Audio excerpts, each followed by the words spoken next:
Hey everyone, आज हम बात करेंगे लक्ष्मी योग के बारे में। जैसा कि नाम से ही क्लियर होता है, जिस भी जातक के कुंडली में D1 में यानी लग्न में अगर ये योग क्रिएट हो रहा है तो आप ये समझो कि वो जातक अथाह धन संपत्ति का मालिक होता है, प्लस वो स्पिरिचुअल भी होता है। इसीलिए इसको लक्ष्मी योग कहा गया है। ये कैसे होता है? देखिए, फर्स्ट हाउस और 9th हाउस के कनेक्शन से होता है। आपका फर्स्ट हाउस एफ्लिक्टेड नहीं होना चाहिए, ना ही 9th हाउस एफ्लिक्शन में होना चाहिए। दोनों हाउसेस बहुत स्ट्रांग होने चाहिए। 9th हाउस क्योंकि धर्म और भाग्य का है और फर्स्ट हाउस सेल्फ का है, मतलब खुद का। अब 9th हाउस क्योंकि धर्म और भाग्य दोनों इससे रिप्रेजेंट होता है। आपको ये चीज़ ध्यान रखनी है कि 9th हाउस का लॉर्ड या तो केंद्र में होना चाहिए, अगर केंद्र में नहीं है तो त्रिकोण में होना चाहिए, ठीक है। और कोई प्लेसमेंट्स काम नहीं करेगी इस योग के लिए। 9th हाउस का लॉर्ड केंद्र में हो या त्रिकोण में हो। इसके अलावा 9th हाउस लॉर्ड को एग्जाल्टेड होना चाहिए। अगर एग्जाल्टेड नहीं है तो एटलीस्ट ओन साइन में रहे। ओन साइन में नहीं है तो ये फ्रेंडली साइन में रहे तो भी चलेगा। ये सब होने के साथ साथ लेकिन ये भी फुलफिल होना चाहिए क्राइटेरिया, केंद्र और त्रिकोण वाला।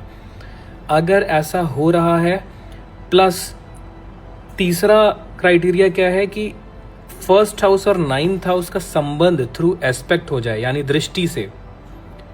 दूसरा कंजंक्शन से। तीसरा एक्सचेंज से, अगर जिसको परिवर्तन बोलते हैं। अगर तीनों में से किसी के साथ भी हो जा रहा है फर्स्ट हाउस और 9th हाउस का, तो ये लक्ष्मी योग क्रिएट करता है और ये आपको अथाह धन संपत्ति और स्पिरिचुअल भी बनाएगा।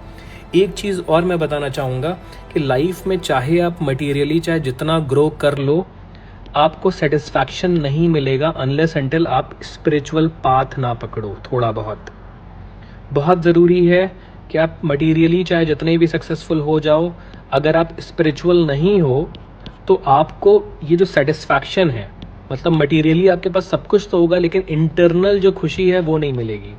वो तभी मिलेगी जब आप स्पिरिचुअल भी रहोगे, क्योंकि जब आप स्पिरिचुअल रहते हो, जब आपके पास धन आता है तो आप काम, कंपोज्ड, बहुत पेशेंट और हम्बल रहते हो। तो बहुत ज़रूरी है, मैं आपको ये नहीं बोल रहा वाई एक्सेस पे रहो, वाई एक्सेस पे साधु संत लोग रहते हैं। गृहस्थ के लिए बहुत ज़रूरी है कि आप हॉरिजॉन्टल ना होकर एटलीस्ट आप स्पिरिचुअल भी रहो थोड़ा बहुत।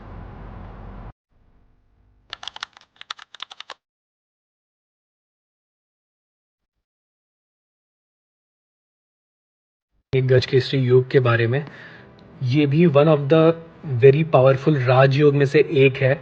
ये जुपिटर और मून के कनेक्शन से होता है और अगर ये फॉर्म हो रहा है आपके चार्ट में तो आपको नेम, फेम, पॉपुलैरिटी, रिकॉग्निशन मिलना ही मिलना है अपनी दशा में। ये देगा ही देगा। आइए देखते हैं ये फॉर्म कैसे होता है। आपको मून चार्ट देखना है। वैसे तो आप D1 में भी देख सकते हो, लेकिन अगर आप लेमैन हो तो मून चार्ट आपके लिए ईजी रहेगा देखना। मून चार्ट में मून क्योंकि फर्स्ट हाउस में ही रहता है तो आपको देखना है कि आपका जुपिटर कहाँ प्लेस्ड है। मून चार्ट में जुपिटर या तो फर्स्ट हाउस में आ जाए, अगर फर्स्ट में नहीं है तो चौथे में आ जाए, चौथे में नहीं है तो 7वें में आ जाए, अगर 7वें में नहीं है तो 10वें में आ जाए। यानी मून और जुपिटर आपस में अगर केंद्र में है तो ये योग फॉर्म होता है और बहुत पावरफुल रिजल्ट देता है। और अपनी अगर जुपिटर की महादशा चल रही है और मून की अंतरदशा, तो उस टाइम पे ये देखने को मिलेगा। या मून की महादशा चल रही है और जुपिटर की अंतरदशा आ जाए तो भी देखने को मिलेगा। और लेट से महादशा किसी और की चल रही है लेकिन अंतरदशा और प्रत्यंतर दशा आपस में जुपिटर मून की चल जाए तो भी वो छोटे समय के लिए देखने को मिलेगा ही मिलेगा। ये तब देखने को मिलेगा जब यही प्लेसमेंट आपको आपके चार्ट में है, प्लस मून और जुपिटर नीच के नहीं होने चाहिए और अपनी एनिमिटी साइन में नहीं होने चाहिए। रेस्ट ऑल कोई भी राशि में होगा तो चलेगा।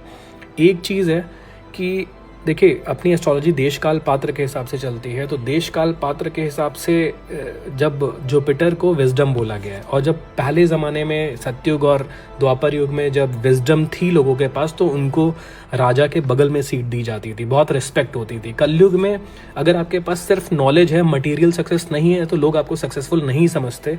तो बहुत ज़रूरी है, वैसे तो कलयुग में भी ये बहुत आपको बेनिफिट देगा ही देगा, आपको वो अपने रिजल्ट्स तो देकर ही रहेगा, लेकिन ये और अच्छा हो जाएगा अगर राहु और वीनस भी आपका स्ट्रांग है कुंडली में, क्योंकि राहु और वीनस कलयुग के देवता है। राहु वो चीज़ करवाता है जो दुनिया देखना चाहती है, वीनस आपको लग्जरी देता है, मटेरियल सक्सेस देता है। तो कहने का मतलब ये दोनों भी अगर कुंडली में बहुत स्ट्रांगली प्लेस्ड हैं तो ये एम्पलीफाई हो जाएंगे इनके रिजल्ट्स।